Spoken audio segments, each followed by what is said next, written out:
Masih di dalam acara inti Mau'izatul Hasanah yang kedua, yang insyaallah akan disampaikan oleh Al-Mukarram Kiai Haji Mumtaz Mukhtar LCMA. Kepadanya kami persilahkan. Wa ilaihi tafaddal masyhura, sallu ala Nabi Muhammad. Bismillahirrahmanirrahim. Assalamualaikum warahmatullahi wabarakatuh.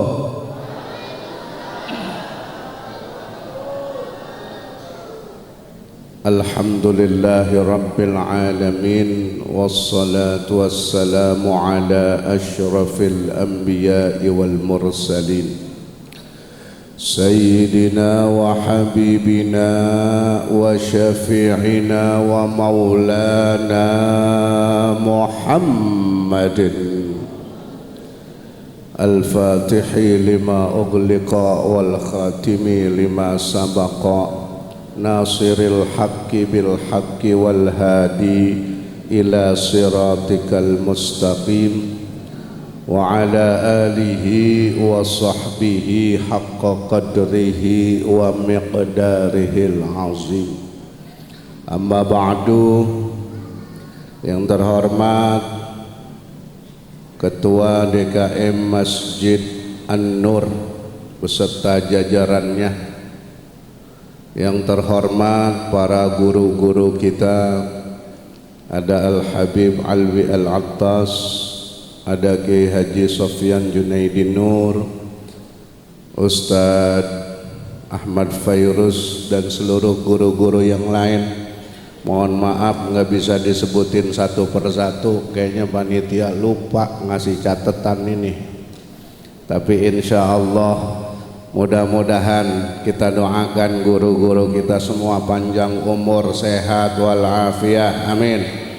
Mudah-mudahan kita dapat mengambil ilmu yang manfaat dari beliau-beliau, amin ya rabbal alamin. Tak lupa pula para pejabat, tokoh masyarakat, alim ulama, tim hadroh, apa itu namanya?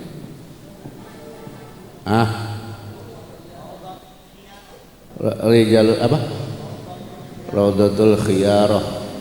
Itu budak aki ya. Alhamdulillah, pokoknya yang hadir di sini saya doain tambah berkah, amin. Mudah-mudahan bisa berangkat haji umroh ke Mekah, amin. Ziarah ke Madinah, amin. Shopping di Jeddah, amin. Punya rumah mewah, amin. Punya mantu lurah, amin. Ininya pada nambah, amin. Bu, lu udah amin tadi itu. Nambah solehah, amin ya robbal. Oh ya, ada Pak Kapolsek ya, Bekasi Barat. Makasih, maafin ya, agak dikasih catatan pisan, saya kagak tahu namanya ini. Ya, udah gitu barusan disuruh makan dulu lah, udah ngap-ngapan ini. Mana udah malam ya. Sampai jam berapa Bu ini Bu? Jam 2. Lu belum pernah ngeliat penceramah pingsan ya? Alhamdulillah, malam hari ini kita bisa hadir di majelis yang mulia ini dalam rangka memperingati makhluk paling mulia, hari lahirnya makhluk paling mulia, manusia terbaik, kekasih Allah, uswatun hasanah kita, tak lain dan tak bukan adalah Nabi besar Muhammad sallallahu alaihi wasallam. Mudah-mudahan ini menjadi catatan kebaikan kita dunia dan akhirat, dan mudah-mudahan hadirnya kita malam hari ini kelak di padang mahsyar kita diaku sebagai umat Rasulullah dan akan diberikan syafaat, al-syafaatul uzma di hari kiamat nanti, amin ya rabbal alamin. Ma'asyiral muslimin wal muslimat rahimakumullah. Alhamdulillah, orang Keranji masih demen maulid ya. Ini tiap tahun di masjid kan udah tua, bener ini masjid ya? Berapa ratus tahun udah ya Pak Ustaz ya? Berapa? 111. Ya Allah. Ada yang masih hidup waktu dulu bikin di masjid, ada? Ada? Udah kagak ada ya? Udah nggak ada ya? Tapi udah nenek-nenek mulu ini banyak ini. Pak, ada yang masih nyaksiin ini? Ya Allah, alhamdulillah kita punya masjid keramat setua ini. Insya Allah mudah-mudahan selalu syiar dakwah kita di sini. Amin ya rabbal alamin. Pak, Bu, sebelumnya makanya tadi saya bilang alhamdulillah kita termasuk orang yang senang maulidan. Amin. Enak ya Bu kalau ada maulid maka gak masak dari pagi ya? Ya, dari pagi nggak masak loh. Masak. Tadi siang di mana maulid?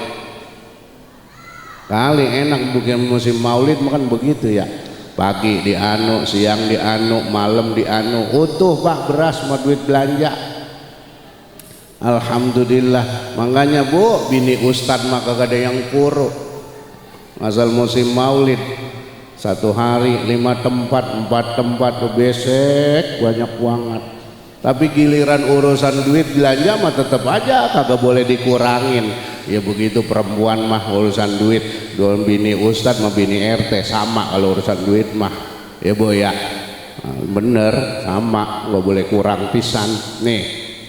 Kenapa? Alhamdulillah kita menjadi orang-orang yang suka maulidan. Karena para ulama bilang inna iblis la'natallah alaih radna arba'anat. Iblis pernah menjerit 4 kali sepanjang hidupnya. Kenal iblis Pak? Pak, lu diam bae, lu pernah ngantuk lu dah. Kenal iblis? Ibu kenal? Lah akrab romannya. Iblis pernah menjerit 4 kali.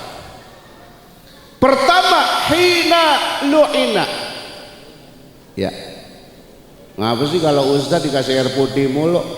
Padahal kan jus alpukat juga diminum. Kagak Bang, bercanda udah. Nih, pertama iblis menjerit saat dilaknat oleh Allah. Yang kedua, wahina uhbita. Saat diusir dari surga iblis teriak. Yang ketiga, wahina unzilatil fatihah. Saat surah al-fatihah diturunkan iblis juga menjerit.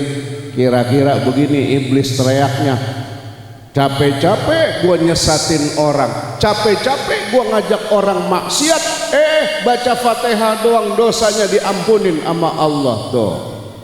Dan yang keempat, wahina wulida Rasulullah sallallahu alaihi wasallam, iblis menjerit saat Rasulullah dilahirkan. Berarti yang kagak demen maulid siapa?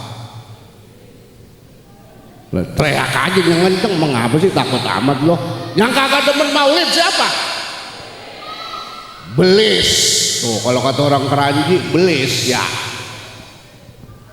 Habis itu lo nyampur aja lo, tidur. Tapi juga harus tahu Pak Bu, iblis itu nama julukan yang Allah berikan setelah dia diusir dari surga. Nama aslinya harus tahu nih, biar kagak dipakai buat nama cucu. Apa namanya? Nah itu pinter lo Pok, lo ngaji ya, bener ya.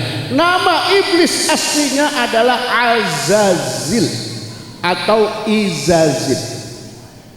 Jangan lo pakai nama cucu nih Pak, cakep ini Azazil. Lah iblis itu dulu waktu di surga namanya Azazil emang. Begitu diusir dari surga, Allah kasih julukan iblis, berasal dari kata ablasa yublisu, iblisan, yang artinya yang sangat disesali. Karena dulu iblis ahli ibadah. Nah, alhamdulillah kita sering maulidan Karena apa? Karena saat maulid inilah kita lebih mengenal Rasulullah sallallahu alaihi wasallam. Pak, Bu, nggak habis-habisnya pujian kita kalau kita ngomongin Rasul. Nggak ada udah-udahnya kalau kita membuka kisah Rasul, kisah hidup, kisah perjuangan, dan bagaimana pengorbanan beliau terhadap kita umatnya. Rasulullah itu dikatakan ahsanal khalqi wal khuluq.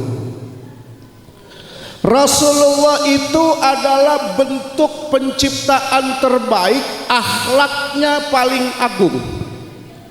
Udah nggak ada lagi yang kayak beliau. Para ulama juga mensifati beliau Muhammadun basyarun la kal basyar bal huwa yakut bainal hajar. Nabi Muhammad itu manusia. Beliau makan, minum, nikah, punya anak, ke pasar, sama. Tapi beliau dikatakan la kal basyar.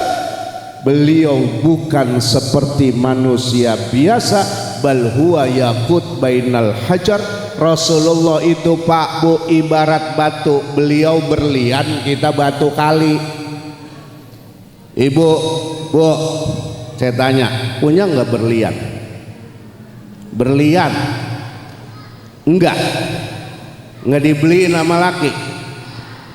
Laki-laki susah diterima aja sih dulu. Orang menyari yang kaya laki. Udah biarin dah, laki mau udah telanjuran ya. Besok nyari mantu, nyari besan yang kaya. Kalau perlu yang kontrakannya banyak tuh bapaknya tuh.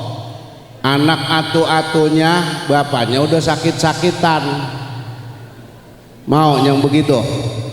Gua masih mau yang begitu mah. Yarin dah, Pak, gua mah yarin. Ada nggak nenek-nenek yang kaya di sini? Ada. Yang kontrakannya banyak ada.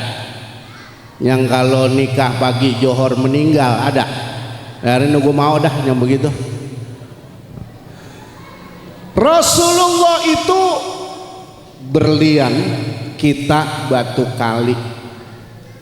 Kenapa? Tadi saya katakan beliau manusia, tapi dari segi fisik beliau itu enggak ada yang setara sama beliau, jelas berbeda. Banyak sekali keistimewaan fisik beliau. Nanti saya akan sebutin beberapa aja, nggak cukup waktunya. Pertama, Rasulullah itu, Pak, Bu, sepanjang hidup kagak pernah angob. Tahu angob? Orang sini paham angob kan? Angob, paham? Paham ya. Kalau kita, kalau belum ngopi berapa kali angob, Pak, kalau pagi? Tuh. Kenapa? Karena nguap itu adalah salah satu cara setan masuk ke tubuh. Makanya kalau nguap ditutup nggak, Bu? Pakai apa? Tangan yang mana? Ini apa ini? Salah, Pok. Nih pakai punggung tangan, jangan pakai telapak tangan, apalagi kaki. Lalu jajalin dah pakai kaki tutup. Rasulullah tubuhnya sepanjang hidupnya nggak pernah ditemplokin laler.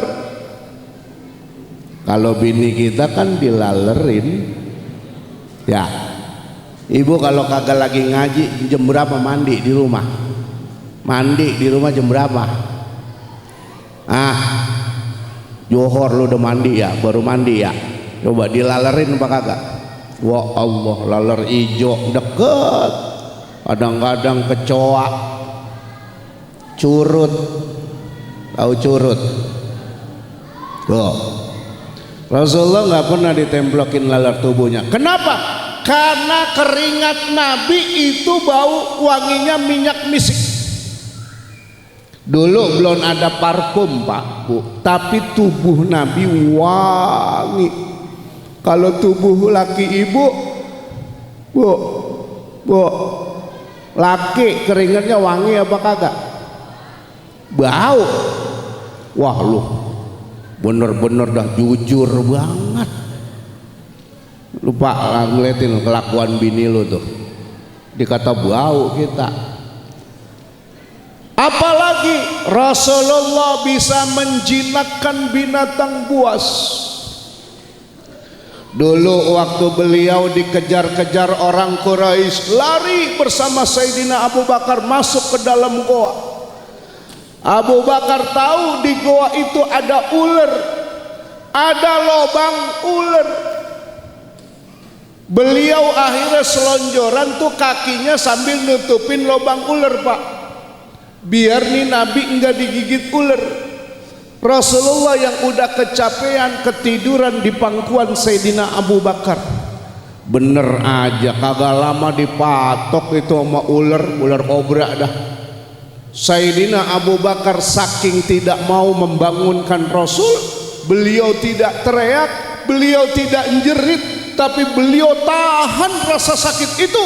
Tapi sayang air matanya tidak terbendung, netes mengenai pipi Rasulullah, dan Rasulullah langsung bangun nanya, Abu Bakar, kenapa engkau nangis? La tahzan, innallaha ma'ana. Jangan sedih Abu Bakar, Allah sama kita, Allah selalu melindungi kita. Ente kenapa nangis Abu Bakar? Ente takut sama orang-orang Quraisy? Enggak ya Rasulullah. Ente berat ninggalin keluarga? Kagak ya Rasulullah. Ente capek mau hijrah? Orang kata kagak. Ya bahasa kita begitu. Lalu Nabi bilang, terus ente nangis kenapa? Kaki bengkak ya Rasulullah, dipatok ular. Kalau bahasa orang Keranji, ngobrol dong dari tadi. Langsung diludahin Pak sama Nabi, Bu, kempes. Ludah Nabi obat, ludah Nabi obat, ludah suami bau katanya Pak, bau katanya. Kurang ajar buat bini ya. Ya Allah tuh. Lalu Nabi manggil tuh ular, ular sini loh, kenapa kamu sakiti sahabatku? Apa kata ular tersebut? Maaf ya Rasulullah, ampun ya Rasulullah, saya ini sudah tinggal di gua ini puluhan tahun ya Rasulullah. Saya dulu dengar cerita dari orang-orang tua saya, engkau bakalan datang kemari. Maka tadi begitu saya lihat ada cahaya mendekat kemari, aku yakin itu engkau ya Rasul. Aku ingin ketemu dengan engkau ya Rasul. Lubang saya dipampet, lah saya patok. Oh, begitu ceritanya. Tuh, Nabi bisa menjinakkan binatang buas. Apalagi ini saya cerita yang unik-unik aja ya.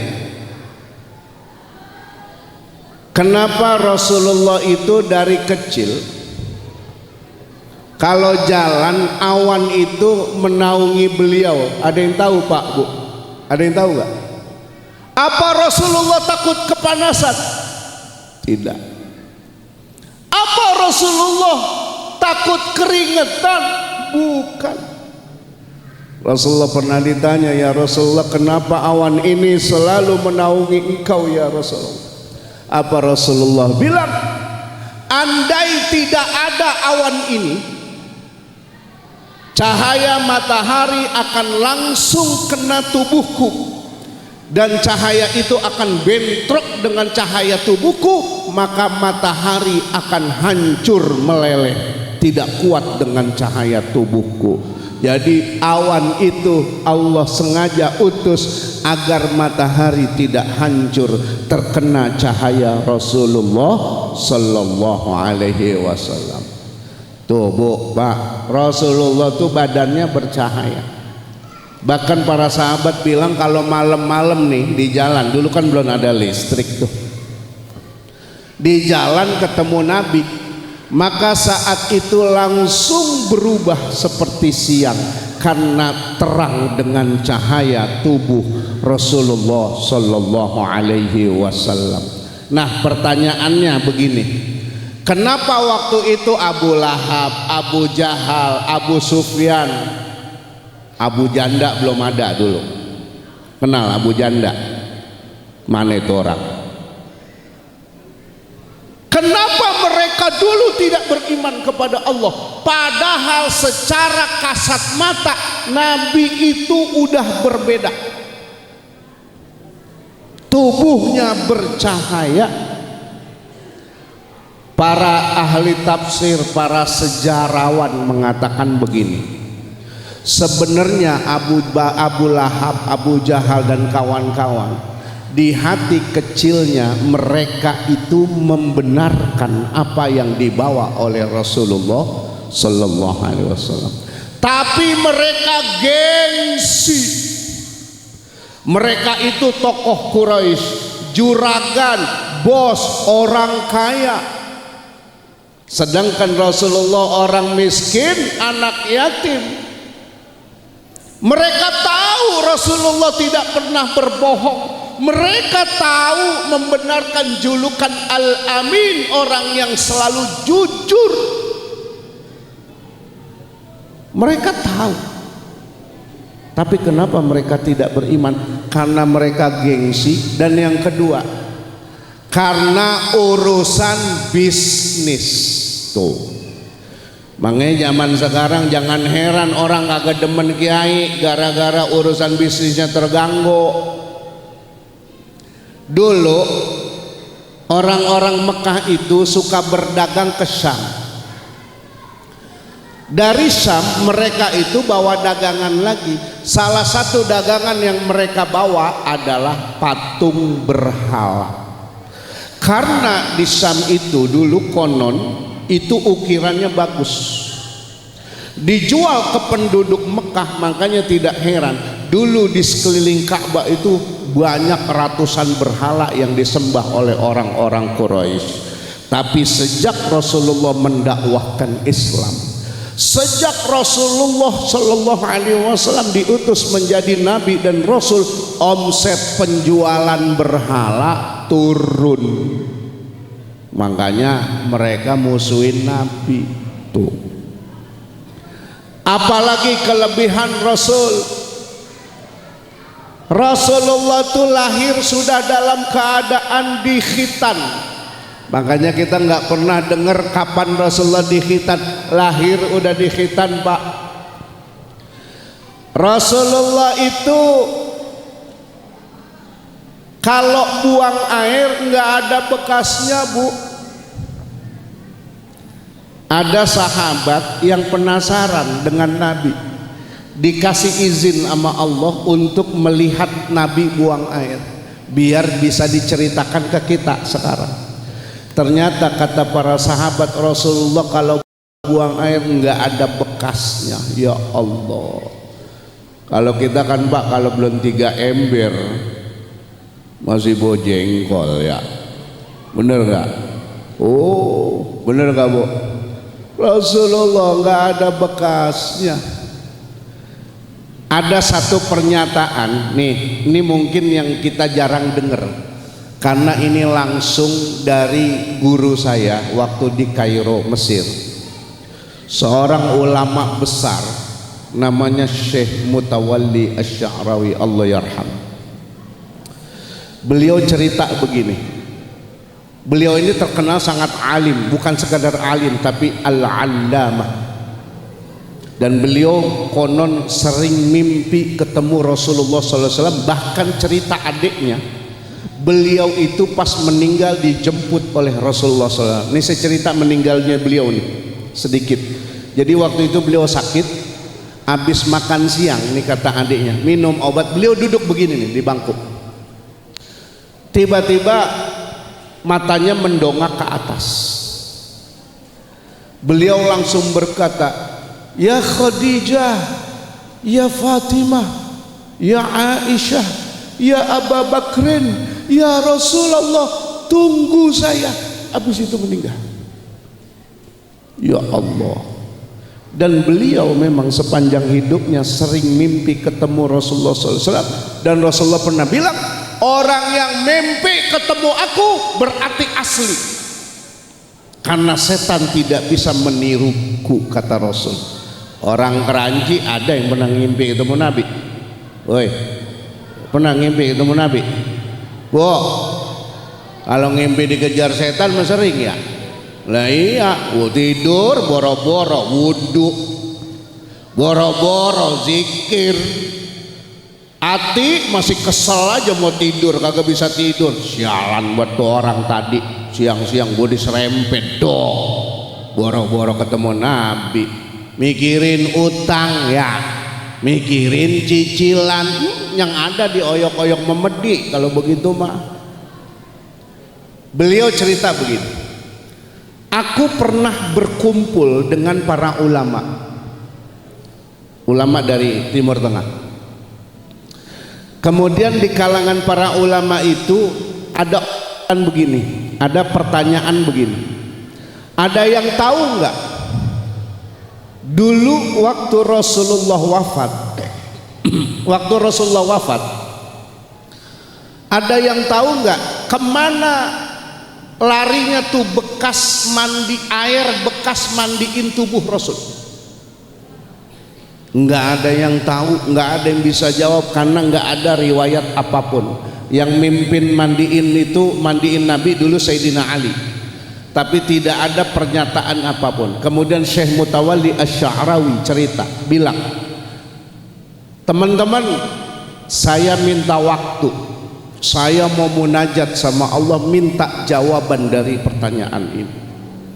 Singkat cerita, beliau bilang, beberapa hari kemudian aku diberikan ilham oleh Allah lewat mimpinya ketemu Rasulullah Sallallahu Alaihi Wasallam. Ditanyakan hal tersebut, apa jawaban Rasul? Air bekas memandikan tubuhku waktu aku wafat jatuh ke tanah, lalu diserap oleh matahari seperti proses hujan, lalu disebarkan ke seluruh dunia lewat tetesan air hujan. Dan beliau katakan, tanah dimanapun yang kena tetesan air hujan itu, maka di situ akan berdiri sebuah masjid. Berarti termasuk Masjid An-Nur ini. Alhamdulillah, ini tanahnya pernah ketetesan air yang mandiin tubuh Rasulullah Sallallahu Alaihi Wasallam. Makanya pesan saya, Pak Bu sama DKM di mana-mana, masjid jagain. Pak, dulu sendal yang hilang di masjid, sekarang masjid banyak yang hilang. Paham loh? Banyak saya dengar pada berebut masjid, yang bangun siapa, yang ngurusin siapa. Tuh, makanya jaga yang benar. Lillahi ta'ala. Kalau ngurusin masjid Pak DKM, merbot mana merbot? Merbot, ada merbot mana? Belakang. Merbot itu profesi mulia. Nabi bilang orang yang membersihkan masjid akan dibuatkan istana di surga kelak. Amin. Jangan macam-macam memerbot, punya istana ntar dia. Tapi merbot yang ikhlas ya. Jangan yang dibangano THR telat ngambek. Ya. Merbot. Tuh, urusin di masjid. Ini rumah Allah. Jangan sampai masjid jadi buat tempat ajang pada berantem. Dulu Nabi dulu disuruh ngerobohin masjid, namanya Masjid Dirar. Kenapa?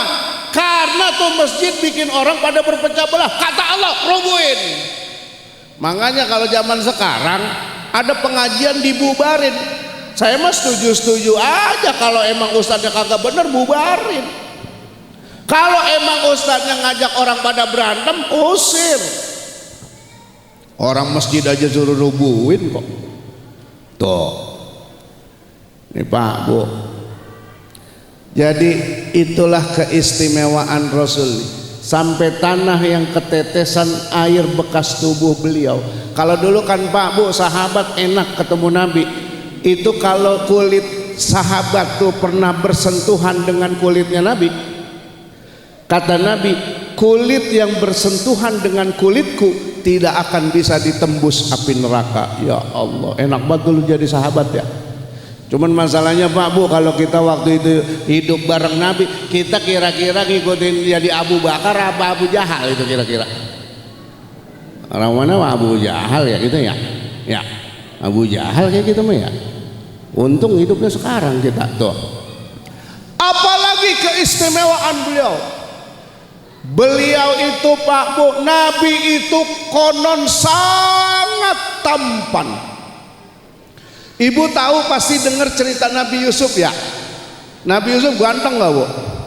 Ganteng banget ya.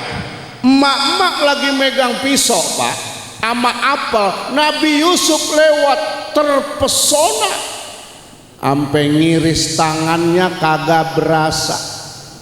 Ini mabuk. Saya mau nanya dulu nih, kalau ibu lagi masak nih, lagi megang cabai sama bawang sama pisau, laki ibu lewat begitu apa kagak?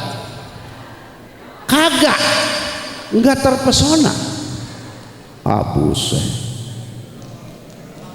yang ada ngomel ya, lewat-lewatan bebang lu, gue masak ribet buat begitu kali. Tuh, bagaimana? Tuh, kagak terpesona, Bu. Bini begini Pak, tuker tambah Pak, buru-buru. Enggak Pak, ini solehah semua. Cuman mungkin bapaknya aja kurang ngasih kali kurang ngasihnya. Ya Bu, saya pernah ngomong nih sama ibu-ibu nih Pak, saya buka kartu nih. Saya nanya sama ibu-ibu, Bu, kalau sebulan dikasih sama laki 30 juta, banyak apa dikit itu? Sebulan 30 juta, ada yang orang keranjing ngasih segitu? Kagak. Ada yang jawab begini Pak Ustadz, kalau laki saya ngasih sebulan 30 juta, saya tidur celentang mulu. Lah berarti selama ini ibu ngeringkuk mulu, kurang. Tuh kalau mau tahu, tambahin besok ya. Setuju nggak Bu? Woi, tambahin. Setuju? Tuh, kalau mau tahu, Nabi Yusuf segitu gantengnya, ternyata apa? Nih kata para ulama, semua laki-laki, ini laki-laki ya, semua laki-laki yang hidup di dunia itu konon gantengnya ngambil dari Rasulullah Sallallahu Alaihi Wasallam. Tapi seperempatnya udah diambil Nabi Yusuf sendiri, Bu. 3/4 kita rame-rame Pak. 3/4 rame-rame. Makanya mohon maaf Bu ya, kalau ada laki ibu romannya kagak kebagian pisan, namanya gue rame-rame. Tapi ingat, pokoknya suami ibu ada gantengnya dari Rasulullah Sallallahu Alaihi Wasallam. Nih dijelaskan oleh para ulama dari mulai rambut. Rasulullah tuh punya rambut ikel, gelombang ombak laut, enggak lurus, enggak keriting, panjangnya di bawah telinga, warnanya hitam. Rasulullah punya jidat, punya dahi lebar tanda orang cerdas. Yang jidatnya lebar pinter. Cuman Nabi pinternya bener. Kalau lu kan pinter nyolong, pinter ngeles, apalagi bini pinter ngeles ya Bu. Bu, ngapa sih perempuan ngeles mulu kagak mau ngaku salah? Saya pernah ditanya Pak masalah kurban. Ustadz, kenapa sih kurban harus jantan? Lebih baik jantan enggak betina. Saya bilang, betina, jangankan berkorban, ngaku salah aja kagak mau. Bener ya? Bener Bu? Ngapa itu begitu? Perempuan itu Pak emang makhluk paling misterius. Kadang-kadang saya paling kagak demen sifat perempuan apa? Plin-plan ya Bu ya. Ibu nih mau maulid sekarang, saya yakin dari tadi pagi udah bingung mikirin gue pakai baju yang mana ntar ya. Ya, bener apa kagak? Bener. Nanya dah dideretin tuh baju hitam, putih, hijau, merah, kuning. Nanya sama lakinya, bang, ntar malam mau maulid di Anur, gue pakai baju yang mana ya bang? Kata suaminya, hijau tuh mah bagus hijau. Apa kata bini kita? Kayaknya bagusan kuning deh bang. Tadi lu nanya, pas maulid mah dipakai belang-belang. Makanya saya bilang sama bapak-bapak, Pak, kalau lagi jalan sama istri di mall misalnya, kalau di depan kita lewat perempuan cantik seksi, istri nanya, mendingan lu pingsan Pak. Jawab bener salah, jawab jujur, jawab bohong salah. Istri nanya, Pak, itu perempuan tadi cantik apa kagak? Kata suaminya, ini perempuan cantik Bu. Suaminya bohong, kagak mah, cantikan mama. Apa kata bini kita? Mata lu kemana sih? Perempuan cakep begitu dibilang kagak. Tuh kalau bohong. Kalau jujur, tambah salah. Cantik bang itu perempuan, cantik mah, seksi lagi, berarti mama jelek dong. Tuh, gua kata mendingan pingsan loh. Begitu dah perempuan mah. Nih, balik lagi. Rasulullah tuh sangat tampan.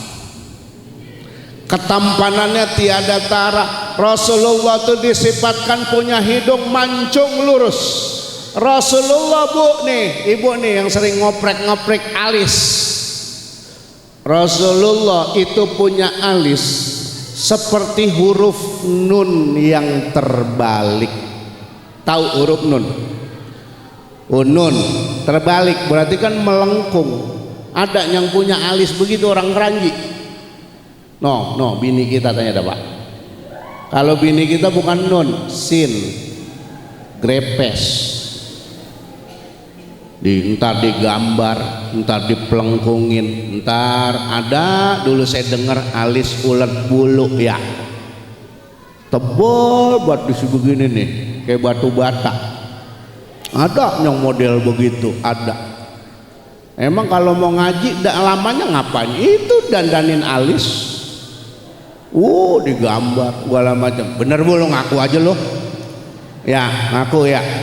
Pulang ngaji gerimis kagak bawa payung, emang yang ditutupin pala Pak? Alis begini. Soalnya kata nenek-nenek kalau alis hilang sebelah bisa ngiat memedi. Tuh, Rasulullah tuh punya alis melengkung. Ya Allah, nih Pak Bu, itu semua keistimewaan fisik yang Allah berikan khusus kepada Rasulullah Sallallahu Alaihi Wasallam. Masih banyak lagi. Tapi kan tentunya itu mah nggak bisa kita tiru. Itu mah urusan Allah. Nih, dari mulai Rasulullah ada di dalam kandungan, itu sudah terjadi peristiwa-peristiwa yang luar biasa. Jadi saat Siti Aminah mulai mengandung Rasul, wajah Abdullah, bapaknya Rasulullah itu bercahaya Bu. Setelah Abdullah wafat, Rasulullah berusia 2 bulan di dalam kandungan, cahaya itu pindah kepada Siti Aminah. Dan saat Rasulullah lahir, ternyata cahaya itu berasal dari tubuh Rasulullah Sallallahu Alaihi Wasallam. Lihat apa yang dikatakan oleh Syekh Ja'far Al-Barzanji dalam sebuah syairnya. Beliau katakan, hadara ummahu lailata maulidihi Asiyatu wa Maryamu fi niswatin minal haziratil qudsiyah fa akhadhahal makhadu fa waladathu sallallahu alaihi wasallam nurun yatala'la'u sana. Apal apa kagak? Lah, emang kalau maulid baca apa di sini? Itu ada maulid Barzanji itu di situ. Jadi begini Pak Bu harus tahu, itu maulid-maulid yang kita baca Barzanji, Simtud Duror, Saraful Anam, Tibak dan lain-lain. Itu semua hasil perlombaan peringatan maulid. Syekh Barzanji, Syekh Ja'far Al-Barzanji itu pemenang pertama peringatan maulid yang digagas oleh Salahuddin Al-Ayyubi tahun 1084 Masehi. Itu karyanya masih kita baca sekarang. Jadi orang Arab itu kan dulu senang bikin syair, senang bikin puisi. Maka diadakan lomba bagaimana menulis syair tentang hidup dan perjuangan Rasul. Pemenang pertama adalah Syekh Ja'far Al-Barzanji. Nah, beliau katakan detik-detik kelahiran Rasul Allah hadirkan dua wanita mulia yang menjadi bidannya, yaitu Siti Asiyah dan Siti Maryam. Ibu kenal Siti Asiyah siapa? Siapa Bu? Istrinya Fir'aun, ibu angkatnya Nabi Musa alaihis. Kan ceritanya dulu Fir'aun mimpi Pak, mimpi kerajaannya akan dihancurkan oleh seorang anak muda. Besoknya Fir'aun ngumpulin jenderal-jenderalnya, dikumpulin tuh jenderal, termasuk jenderal Sambo. Ingat lo Sambo kemana Sambo? Woi, Sambo kemana? Maaf ya Pak Kapolsek, bukan urusan kita itu mah ya. Ya itu mau urusan ono dah ya. Nih, apa kata Fir'aun? Jenderal, besok kalian masuk kampung. Ngapain saja? Cek emak-emak yang lagi pada bunting. Bunting ya? Bunting apa hamil? Kalau bunting apa? Kucing. Kucing bunting ya? Itulah bedanya kucing sama manusia. Kalau kucing Pak, kawinnya berisik, beranaknya diam-diam. Kalau manusia kawinnya diam-diam, beranaknya berisik ya. Gitu. Tuh. Terus kalian cek, nanti kalau lahir anaknya laki-laki, bunuh. Siap Raja. Singkat cerita, ini orang-orang di kampung pada ketakutan, emak-emak yang lagi pada hamil. Apalagi kan orang dulu mah udah bisa ngelihat ya Bu ya, anaknya bakalan laki apa perempuan. Biasanya bisa dilihat tuh, katanya kalau buntingannya lonjong laki, bener begitu ya. Kalau bulat perempuan, emang bener begitu? Bener apa kagak? Nenek-nenek dulu lebih sakti loh dari USG, udah kelihatan itu. Singkat cerita, ibunda Nabi Musa alaihi salam minta petunjuk sama Allah. Ya Allah, saya takut anak saya dibunuh. Allah lalu memberikan ilham, anyutin di Sungai Nil. Dianyutin di Sungai Nil. Singkat cerita, Siti Asiyah dan para dayangnya emang seneng mandi di Sungai Nil. Kaget melihat ada keranjang hanyut. Begitu diambil dibuka, lebih kaget lagi, ternyata bayi laki-laki yang sehat, ganteng, cakep. Dibawa pulang. Ternyata kenapa Siti Asiyah ngebawa ini pulang baik? Ternyata Siti Asiyah emang sama Fir'aun kagak punya anak. Sampai di istana Fir'aun nanya, "Malo, apaan itu?" Dulu Fir'aun manggilnya apa ya? Udah malu dah. "Baik, babalu." "Baik. Dari mana?" "Dari Sungai Nil." "Laki apa perempuan?" "Laki." Apa kata Fir'aun? "Bunuh." "Bang," kata Siti Asiyah, "kita kan kagak punya anak. Kita rawatin aja dah ya. Fir'aun bilang, iya dah kalau begitu. Nih pelajaran pertama, Fir'aun pak segitu galaknya sama bini metakut. Makanya saya mah kagak heran kalau orang sini pada takut bini. Takut bini apa kagak? Lu kadang-kadang lu malu-maluin rombongan lu. Badan gede tinggi, kumis baplang, cambang panjang. Kalau di pos ronda paling jago. Giliran di rumah bininya dehem merungkut. Ih, najis gua malaki begitu. Wo, lu lagi galak banget lu sekarang lu. Bini ngapa sih sekarang galak banget? Saya mah Pak Bu nih, biar katanya kiai, ulama, ustadz kita kagum sama ilmunya, kita salut sama ibadahnya. Kalau sama bini takut, kagak dah, gua mah kagak salut lagi udah. Ustadz doang, kiai doang. Pagi-pagi lewat depan rumahnya lagi diomelin sama bininya, diem aja. Ada yang begitu. Ada ustadz sini pada begitu, ustadz sini. Bu, jangan Bu ya. Nih. Saudah, gue bilangin lu kan tiket surga lu sama laki ya. Orang mabuk kalau laki lagi tidur nih siang-siang, pandangin ngapa? Pandangin sambil berbisik pelan-pelan, bang makasih ya udah jadi suami saya, nafkahin saya sama anak-anak, lu nanggung dosa gua sama anak-anak. Kecup keningnya, I love you baby. Begitu Pak kagak? Ada Pak bini begitu, ada. Kalau belum mati jangan dikubur ya. Wah Allah, bini sekarang mau berangkat ngaji, cium tangan, bang gua mau ngaji bang. Apa katanya? Ono jemuran lo angkatin ya. Gua buru-buru ini udah disamper sama temen gua gledek bini begitu tuh. Agak ini mah enggak, sono nomor di Jerman. Nih, lalu Siti Asia kelak beriman kepada Allah, mengikuti agama yang dibawa oleh Nabi Allah Musa alaihissalam. Yang kedua yang Allah utus adalah Siti Maryam. Pak Bu, Siti Maryam adalah satu-satunya nama perempuan yang Allah sebut di Al-Quran, cuma Maryam. Khadijah tidak Allah sebut, Aisyah tidak Allah sebut, Fatimah tidak Allah sebut, tapi Siti Maryam Allah sebut, bahkan menjadi surah, namanya surah Maryam. Siti Maryam itu satu-satunya wanita perawan yang melahirkan, hamil dan melahirkan.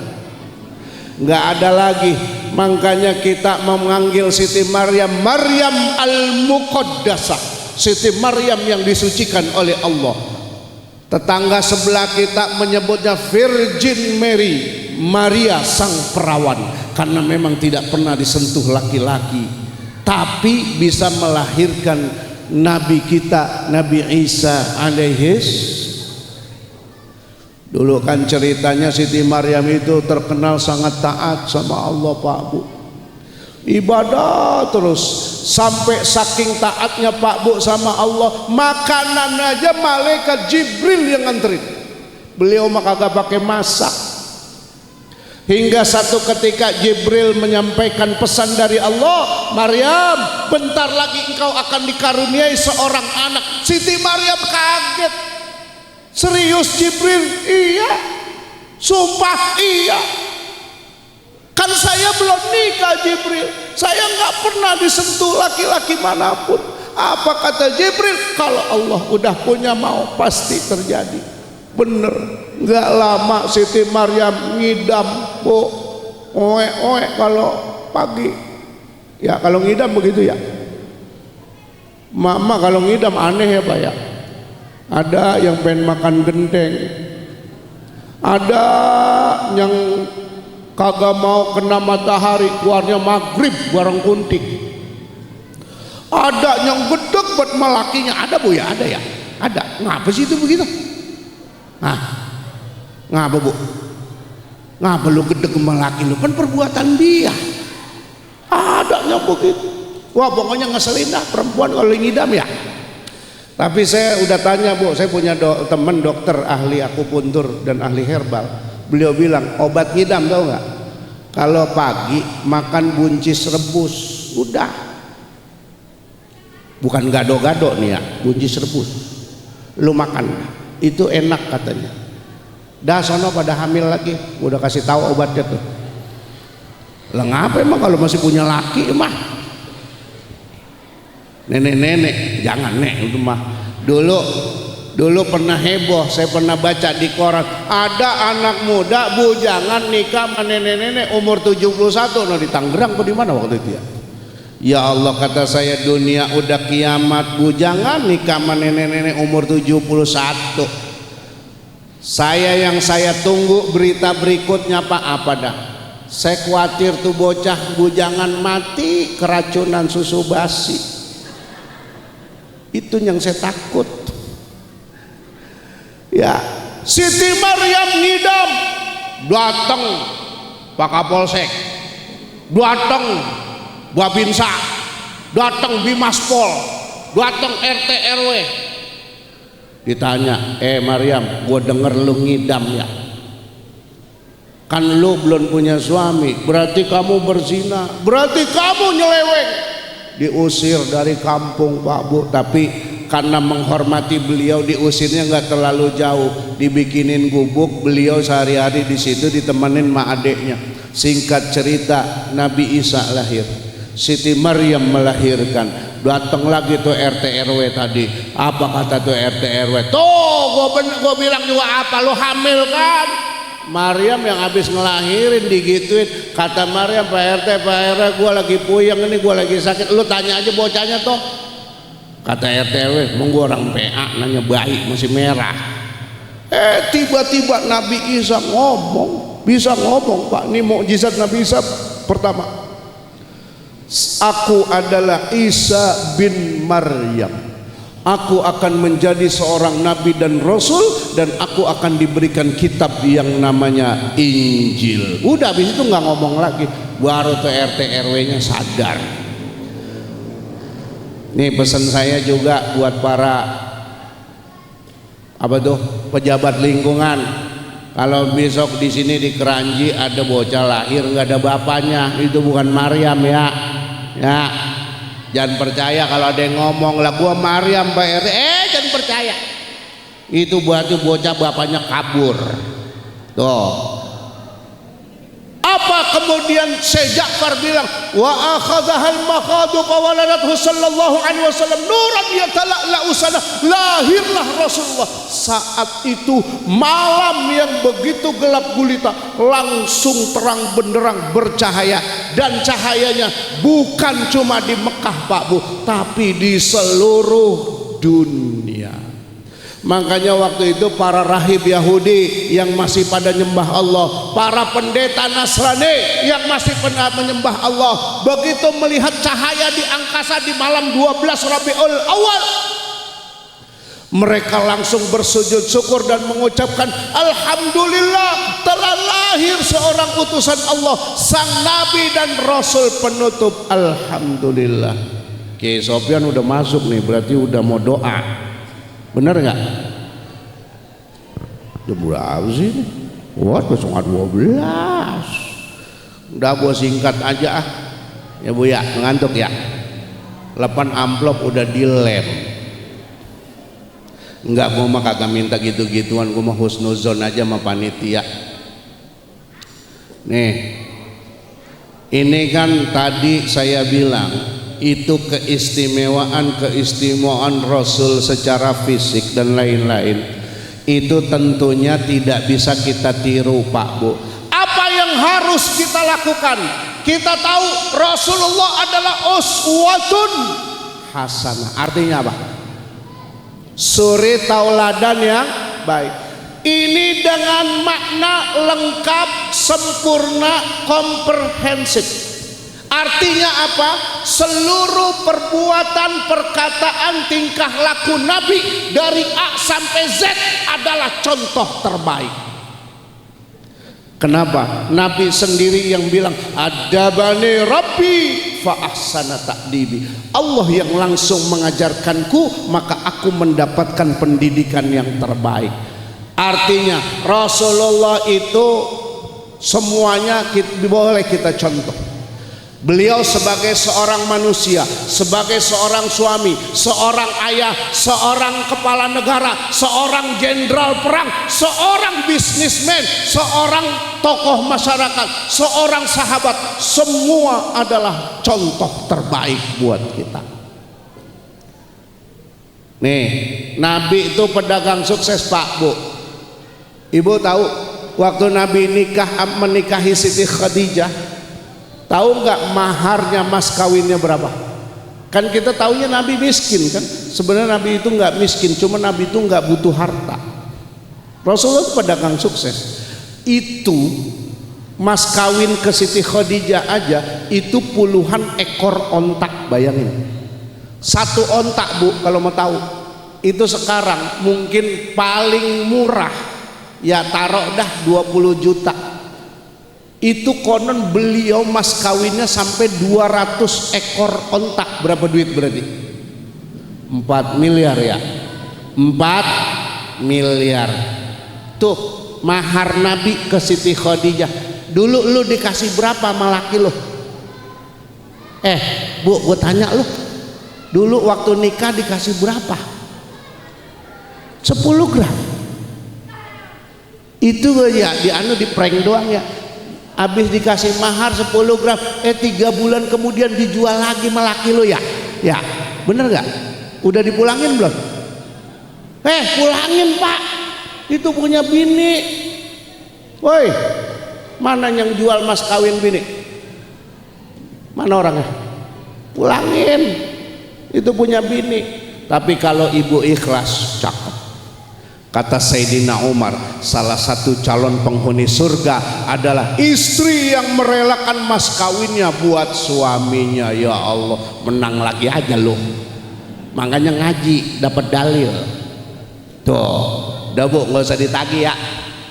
Ibu nggak, ini orang kemarin lagi rame nih beli emas. Ibu udah beli belum? Emas yang batangan itu belum punya. Ya Allah, gua sedih ngeliatnya ini. Belum punya emas pisan belum? Ya Allah, Pak, nggak punya pikiran loh, beliin. Sekarang 10 gram udah hampir 30 juta, Bu. Belum punya belum? Yang setengah gram belum? Yang kecil belum? Yang seperempat belum juga? Wah, lu ngopak bangetan lu, sabar buat bini lu ini. Ya Allah, biar sabar Bu ya, maaf ya, biar sabar ya, sabar ya. Ya bagaimana, emang udah jodohnya dia ya, mau dikata apa ya, udah sabar aja, bentaran nemenin laki mah, bentar di surga dapat laki yang baik dong insya Allah ya. Jangan namanya laki yang ini, jangan. Nih, tentunya yang kita contoh adalah dari Rasulullah itu adalah bagaimana beliau menjadi uswatun hasanah. Allah itu sangat bijak, Pak, Bu. Kita manusia dikasih contoh manusia, Nabi manusia. Kalau dikasih contohnya malaikat, jaga sembung bawa golok, jaga sembung goblok nggak bawa golok. Tuh, malaikat nggak punya nafsu sama duit, kagak doyan sama perempuan cakep ogah. Dan juga enggak semua manusia patut jadi contoh. Bapak tahu Superman? Superman tuh nggak bisa kita jadiin contoh, Pak, Bu. Kenapa? Lah orang pakai sempaknya aja di luar. Coba Bapak pakai celana dalam di luar, kalau kagak dibagelin bocah. Nih, Rasulullah contoh terbaik. Maka ikuti apa yang Nabi bilang, dan Allah sudah jamin, qul in kuntum tuhibbunallaha fattabi'uni yuhibbukumullah wa yaghfir lakum dzunubakum wallahu ghafurur rahim. Hai Muhammad, kata Allah, katakan kepada umatmu, jika mereka betul-betul mencintai Allah, ikuti aku. Maksudnya ikuti Rasulullah SAW. Allah pasti akan membalas cintanya dan Allah akan mengampuni dosa-dosanya. Nih, kalau mau tahu, kalau mau diampunin sama Allah, ikuti Rasulullah, cintai Rasul. Bagaimana kita ngikutin Rasulullah? Pertama, Pak, Bu, banyakin baca sholawat ya. Pak, Bu, mulut kita sering nganggur, betul? Pak, kalau lagi bawa motor, lagi bawa mobil, mulut ngapain? Nganggur ya? Banyakin baca sholawat sallallahu ala Muhammad, yang begitu aja deh, yang pendek. Banyakin sebanyak-banyaknya. Kenapa? Pak, Bu, sholawat ini adalah amalan istimewa. Allah suruh sholat, Allahnya kagak sholat. Allah suruh kita puasa, Allah kagak puasa. Tapi Allah nyuruh berselawat, Allah contohin duluan. Innallaha wa malaikatahu yusalluna 'alan nabi. Nih, sholawat. Dan sholawat itu adalah ibadah yang pasti ada pahalanya. Walaupun bercanda, walaupun riak sekalipun, masih dapat pahala. Dulu di kampung saya ingat kalau lagi masih kecil, kalau ada maulidan, dulu kan makan di nampan tuh. Itu bocah kalau lagi selawatan begini nih, sallallahu ala Muhammad, senampan dibelah 4. Ya Allah, sedikit banget, yang banyak buat Pak Ustadz. Ustadz disalahin.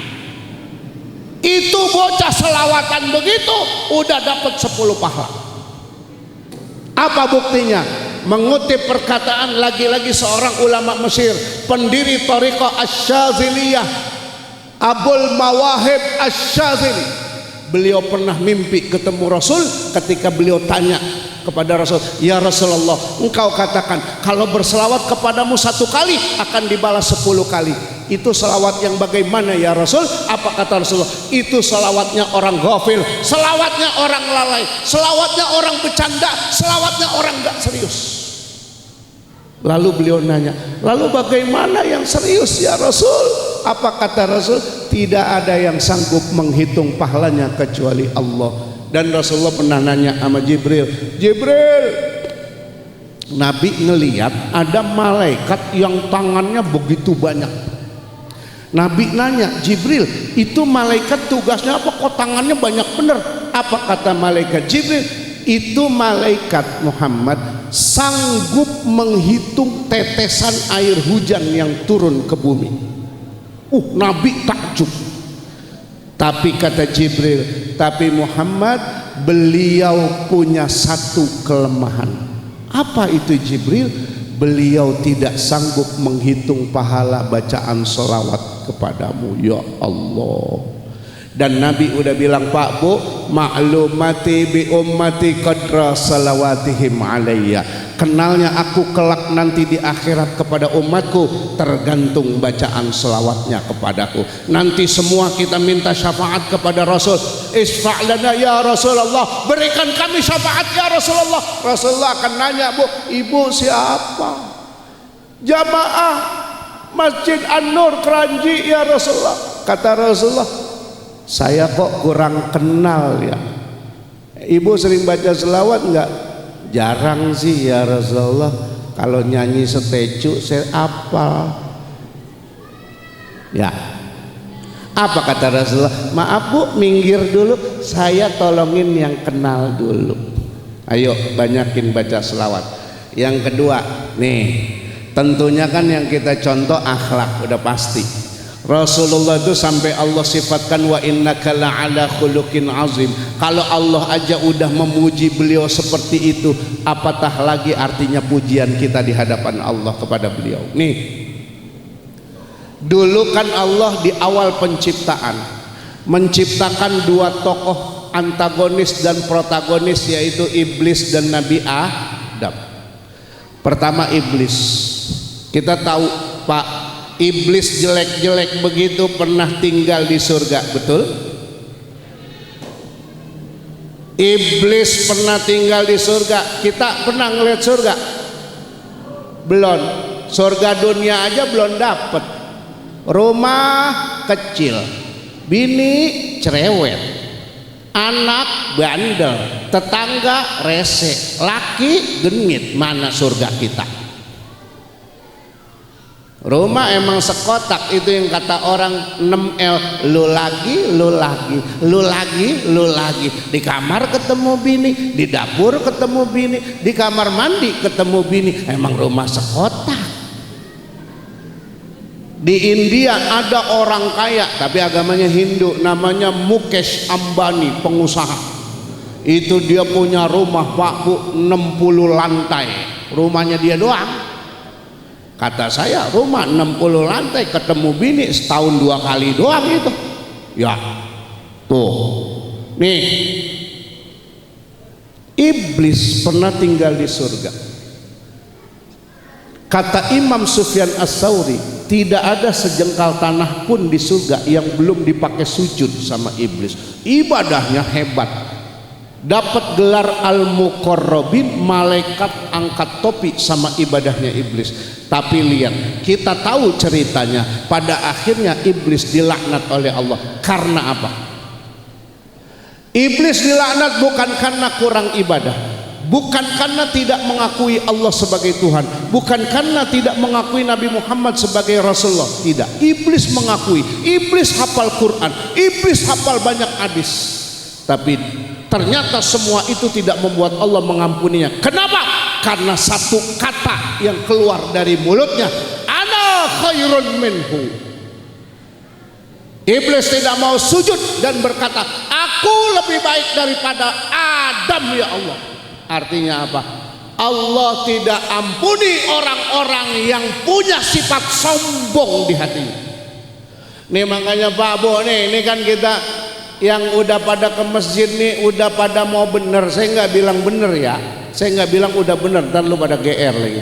Nih kan kita udah pada mau bener nih. Makanya Pak Bu nih saya kasih tahu, Ustadz, kiai, ulama ceramah di masjid, di majelis taklim itu mah biasa aja, nggak hebat, nggak.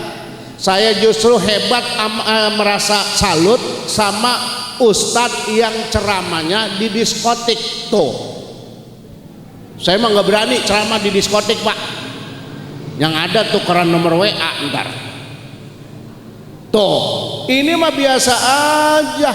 Apa yang perlu dibanggain? Nih maksud saya begini Pak Bu, kita yang udah pada sholat di masjid, ngajinya pada benar, baca Qurannya rajin, zikirnya rajin, please jaga hati. Ibu kalau ditanya sama tetangga, ibu jalan ngaji, Bu mau kemana? Jawabannya apa? Ngaji Bu, ayo ikut gitu ya, jangan pakai sombong. Ibu mau kemana? Ih ngaji saya mah, emang situ nggak pernah ngaji, masuk neraka loh. Lah ibu sejak kapan jadi panitia surga neraka? Iblis itu kalau begitu, jangan begitu ya. Bilang aja saya mau ngaji, kalau tetangga jawab, iya Bu ntar saya nyusul, jangan ditungguin, yang begitu mah gak bakal nyusul. Makanya Pak Bu kalau ada orang baru mulai bener, nih tetangga udah 20 tahun gak pernah ke masjid, gak pernah ngaji, please mulut jangan usil. Nih kadang-kadang mulut usil banget, ngeliat tetangga baru pada ke masjid, apa katanya? Pantes gledek mulu, lu ngaji ya, besok berhenti tuh orang ngaji, lebih setan dari setan kita. Maksud saya jaga akhlak. Apa kata yang Allah ceritakan tentang iblis kepada kita, kita udah tahu semua. Maka kesimpulan pertama, neraka pada akhirnya akan dihuni salah satunya oleh ahli ibadah yang sombong. Hati-hati, jangan pernah ada merasa lebih baik dari orang lain, lebih soleh dari orang lain, lebih benar dari orang. Oh saya paling sunnah, neraka yang begitu. Oh saya paling ngikutin Nabi, neraka yang begitu. Udah ada contohnya. Maka Allah bilang, inna rabbaka huwa a'lamu biman dhalla an sabili wa huwa a'lamu bil muhtadin. Allah yang paling tahu siapa yang dapat hidayah, siapa yang sesat. Cuma Allah yang paling tahu. Tujuan kita Pak Bu cuman ngajak. Adapun hidayah punya Allah. Kita yang udah pada jalan yang benar, please Pak Bu, jangan pernah merasa hebat. Kenapa kita merasa hebat? Padahal kita hebat karena Allah tutup aib kita, bukan karena kita yang hebat. Maka yang kedua, Allah ciptakan Nabi Adam sebagai contoh. Nabi Adam pun diusir dari surga. Kenapa? Karena beliau, siapa yang menyebabkan Nabi Adam diusir dari surga? Siapa Bu? Yang jawab iblis, berarti ngajinya kurang banyak. Yang menyebabkan Nabi Adam terusir dari surga adalah Siti Hawa, istrinya. Nabi Adam digoda sama iblis. Adam, itu kan buah khuldi namanya. Itu kalau engkau makan buah itu engkau kekal di surga. Kata Nabi Adam, gua kagak percaya. Allah ngelarang gua makan buah itu, mendekati pohon itu, apalagi makan. Iblis kagak nyerah Bu. Siti Hawa digoda. Hawa, itu buah khuldi namanya, makan dah lu kekal di surga. Hawa percaya. Bener kali Bang, emang dari dulu Pak ternyata perempuan itu lebih senang dibohongin ternyata. Ya Bu ya. Kata Siti Hawa ngerayu kepada Nabi Adam, iya kali Bang, bener kata dia, kita makan yuk. Nabi Adam yang kuat dari godaan iblis luluh sama godaan Siti Hawa, istrinya, karena beliau saat itu lagi bucin-bucinnya. Baru dinikahin sama Allah. Makanya Pak, hati-hati kalau istri udah ngerayu, udah manggil bapak sayang, udah gelendotan di pundak kita, dompet, m-banking, ATM, hati-hati ya. Bener apa kagak? Bener. Pokoknya itu hati-hati. Bapak lagi ke kamar mandi, bapak lagi tidur, kalau dompet acak-acakan udah kagak salah dah, dia pisan udah tuh. Ada bapak-bapak ngadu, Ustadz saya bangun tengah malam mau tahajud, kok saya lihat wajah istri saya bercahaya di bawah selimut. Tuh HP lu lagi diperiksain. Ada yang suka meriksain HP? Kagak boleh Bu ya, biarin itu mau urusan dia. Maka kesimpulan kedua, surga pada akhirnya akan dihuni oleh ahli maksiat yang bertobat seperti Nabi Adam alaihissalam. Dah malam ya udah ya kalau masih kurang minggu depan lu undang lagi dah, maulid lagi kayak bagaimana kayak terserah dah itu mah. Yang terakhir nih, saya ingin mengutip hadis Nabi ini. Lihat, Nabi minta kita 6 hal. Dan 6 hal ini semua berkaitan dengan akhlak, bukan ibadah. Apa Nabi bilang? Idmanu li sittan min anfusikum adman lakumul jannah. Jaminkan kepadaku 6 hal. Kalau kalian punya 6 hal ini, aku jamin masuk surga. Mau Pak Bu masuk surga? Mau? Siap? Siap? Pantas. Nah lu pada diem dah kalau gua katanya pantas apa kagak. Nih kata Nabi, yang pertama, usduqu idza hadastum. Jujurlah ketika bicara. Bu, Pak, yang namanya bohong, bercanda, dosa. Anak sekarang tuh suka begitu tuh. Malam gua ke rumah lu nggak ada. Emang gua ada di rumah, tapi bohong. Itu udah dosa satu. Hati-hati ya. Bohong, bercanda, dosa.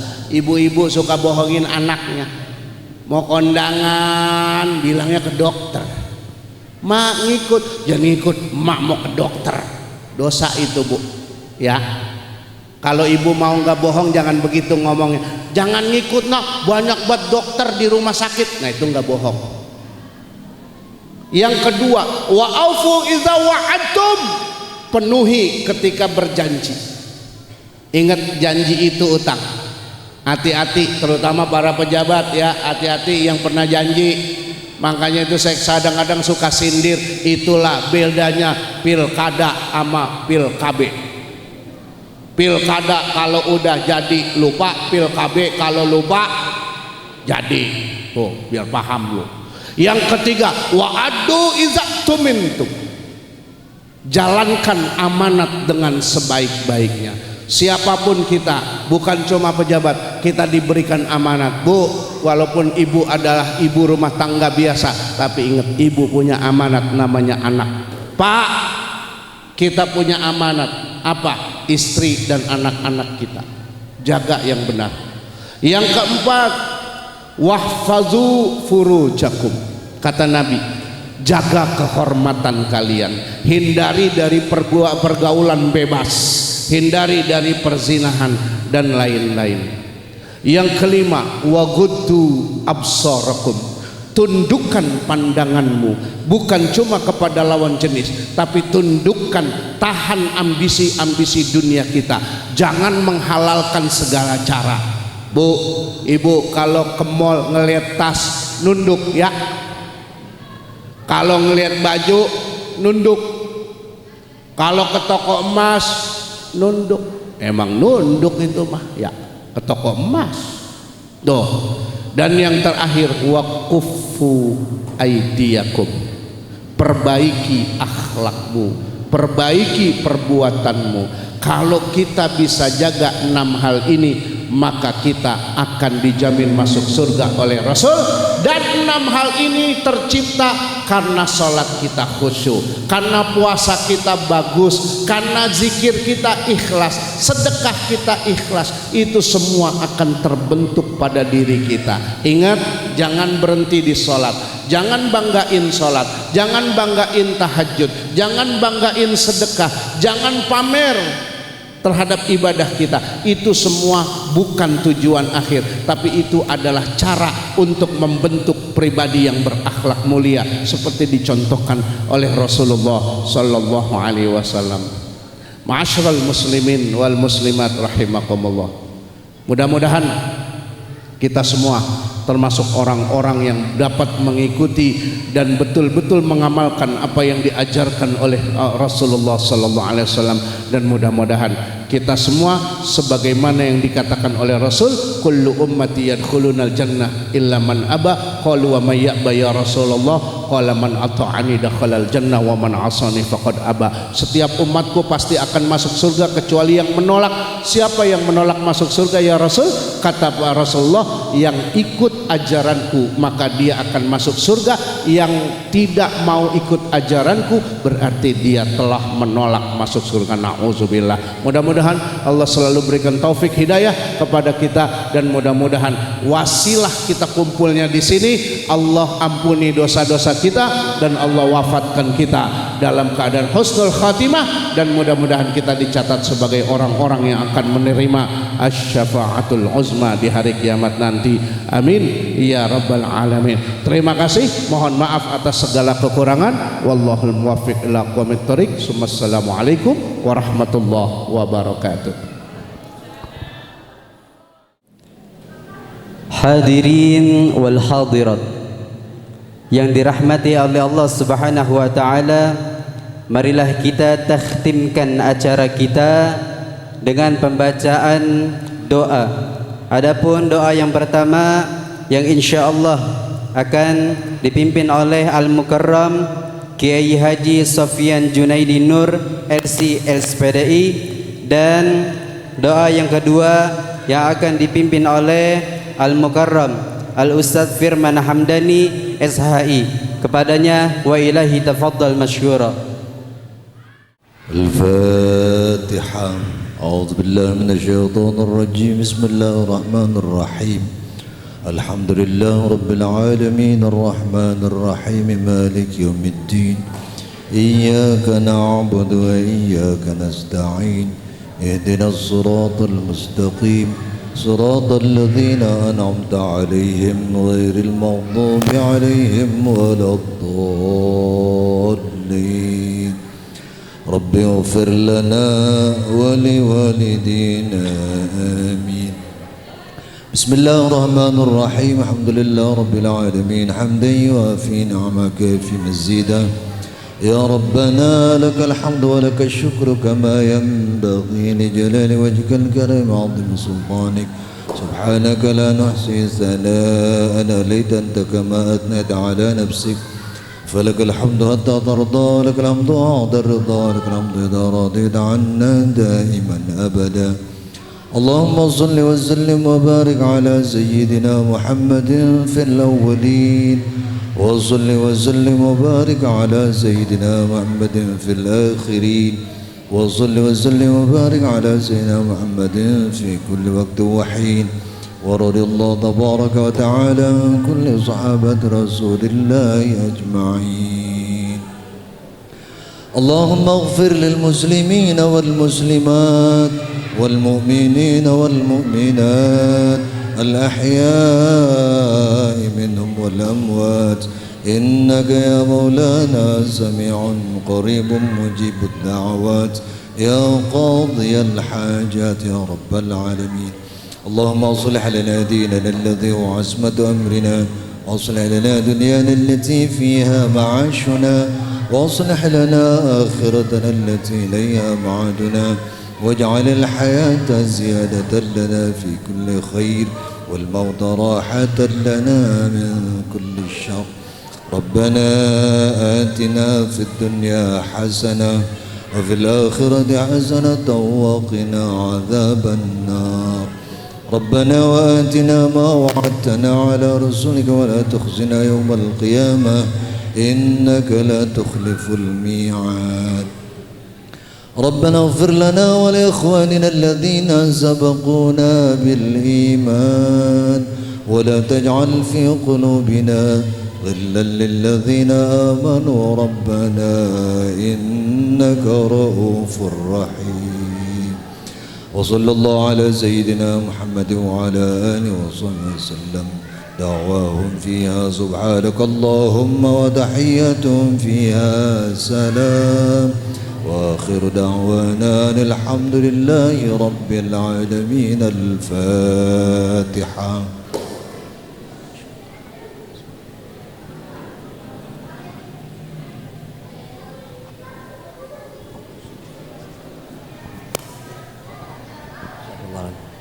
وفانا كريم يا أرحم الراحمين ارحمنا يا أرحم الراحمين ارحمنا يا أرحم الراحمين ارحمنا اللهم إنا نسألك بحق الفاتحة بسر الفاتحة كرمة الفاتحة ومنزلة آل الفاتحة أن تفتح لنا بكل خير وأن تجعلنا من أهل الخير أن تعاملنا معاملتك أهل الخير وأن تحفظنا في ديننا وأنفسنا وأهلنا وأولادنا أموالنا من أهل بوس والضير اللهم يا من وفق أهل الخير وعنهم عليه ووفقنا للخير وعن عليه اللهم اجعل جمالنا جمال مرحوما وتبركنا من بعده تبركا معصوما ولا تجهل بنا ولا منا ولا معنا شيء ولا محروما وصلى الله على سيدنا محمد وعلى آله وصحبه وسلم سبحان ربك رب العزة عما يصفون وسلام على المرسلين والحمد لله رب العالمين.